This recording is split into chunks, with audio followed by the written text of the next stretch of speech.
পুরুষের ছদ্মবেশে নিজের নারী চেহারা ৪৩ বছর ধরে ঢেকে রেখেছিলেন মিশরের সীসা আবু দাহু, যাতে নিজের রোজগার করে দুমুঠো খাবার তুলে দিতে পারেন মেয়ে ও নাতি নাতনিদের মুখে। পরনে মিশরীয় পুরুষের ঐতিহ্যবাহী জিলবাব, মাথায় পাগড়ি অথবা টুপি তাকিয়া, পায়ে সাদামাটা জুতো। মিশরের আর ৫টা পুরুষের থেকে কোনো পার্থক্য নেই সাজ পোশাকে। উত্তর মিশরের লাক্সার প্রদেশের বাসিন্দা সীসা অন্তঃসত্ত্বা অবস্থায় হারান স্বামীকে। এরপর এক মেয়েকে নিয়ে অসীম দারিদ্র্যের মুখে পড়েন। বাড়িতে রোজগারের কেউ নেই। এদিকে স্থানীয় সামাজিক অনুশাসন মতে একজন মেয়ে বাইরে বেরিয়ে রোজগার করতে পারবেন না। শেষে অনাহার থেকে বাঁচতে পুরুষ সাজলেন সীসা। তখন আর তাকে বাধা দেওয়ার কেউ নেই। পুরুষ সেজেই সব রকম ভারী কাজ করতে লাগলেন সীসা। নির্বিচারে চলল ইট সিমেন্ট পাওয়া, অথবা রাস্তার ধারে বসে বুট পালিশ, কিংবা শুধুই ভিক্ষাবৃত্তি।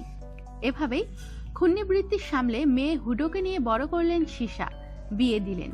কিন্তু কিছুদিন পরে হুডা মায়ের কাছে ফিরে এলেন সন্তান সন্তনী সহ, কারণ তার স্বামী শয্যাশায়ী, রোজগার করতে পারে না। ফলে মেয়ের সঙ্গে নাতি নাতনিদের মুখেও খাবার তুলে দেওয়ার দায়িত্ব চাপল সীসার ঘাড়ে। ফলে আরো বেড়ে গেল তার পরিশ্রম। এইভাবেই সংসারের জোয়াল ঘাড়ে করে কঠোর পরিশ্রমের মধ্যে দীর্ঘ ৪৩টি বসন্ত পার করে দিয়েছেন সীসা। অতঃপর সামনে এসেছে তার প্রকৃত পরিচয় এবং সংগ্রাম। মিশরের লাক্সার প্রদেশের প্রশাসন তাকে আদর্শ মায়ের সম্মানে সম্মানিত করেছে। সীসা এখনো লাক্সার স্টেশনের পাশে বসে জুতা পালিশ করেন। পরনে সেই পুরুষ পোশাক, এতে স্বাচ্ছন্দ্য তিনি। এই সাজে মহিলাদের জন্য ইসলামিক পোশাক বিধিও তিনি রক্ষা করতে পেরেছেন। আবার নিজের সম্ভ্রমও বাঁচাতে পেরেছেন পুরুষ নজর থেকে। তবে একটা বদল এসেছে। এখন ৬৪ বছর বয়সী সীসার জন্য জুতো পালিশের বাক্সটি বয়ে নিয়ে যান তার মেয়ে হুডা। আমাদের সাথেই থাকুন আর সাবস্ক্রাইব করুন।